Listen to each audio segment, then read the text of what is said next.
Zafar Iqbal guard ਆ ਅਤੇ sir ਜੀ ਮੈਨੂੰ 14,000 ਰੁਪਏ ਤਨਖਾਹ ਮਿਲਦੀ ਅਤੇ ਘਰ ਦਾ ਨਿਜ਼ਾਮ ਬਹੁਤ ਮੁਸ਼ਕਿਲ ਹੈ ਅਤੇ ਉਹ ਵੀ ਸਰ ਜੀ ਕਦੀ 10,000 ਮਿਲ ਗਈ, ਕਦੀ 4,000 ਬਾਅਦ 'ਚ ਮਿਲ ਗਈ ਅਤੇ ਨਜ਼ਰ ਮੇਰੀ ਤਾਂ ਮਸਲਾ ਸਰ ਮੈਂ ਹੋਰ ਕੰਮ ਨਹੀਂ ਕਰ ਸਕਦਾ ਕਿ ਉਹਨਾਂ 14,000 ਨਾਲ ਗੁਜ਼ਾਰਾ ਕਰਨਾ ਬੜਾ ਮੁਸ਼ਕਿਲ ਹੈ।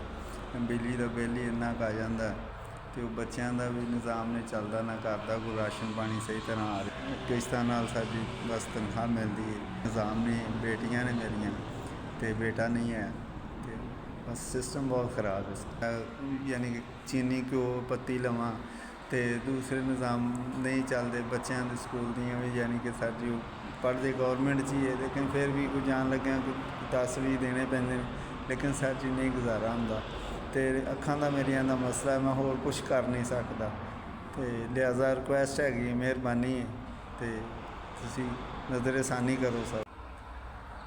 अस्सलाम वालेकुम। ਤੁਹਾਡੇ ਵੱਲੋਂ ਮੈਨੂੰ 5,000 ਮਿਲ ਗਿਆ, ਬਹੁਤ ਸ਼ੁਕਰੀਆ। ਅੱਲਾਹ ਪਾਕ ਤੁਹਾਨੂੰ ਹੋਰ ਜ਼ਿਆਦਾ ਦੇਵੇ, ਅੱਲਾਹ ਪਾਕ ਤੁਹਾਨੂੰ ਤੌਫੀਕ ਦੇਵੇ ਕਿ ਮਾੜੇ ਬੰਦੇ ਦੀ ਮਦਦ ਕਰੋ।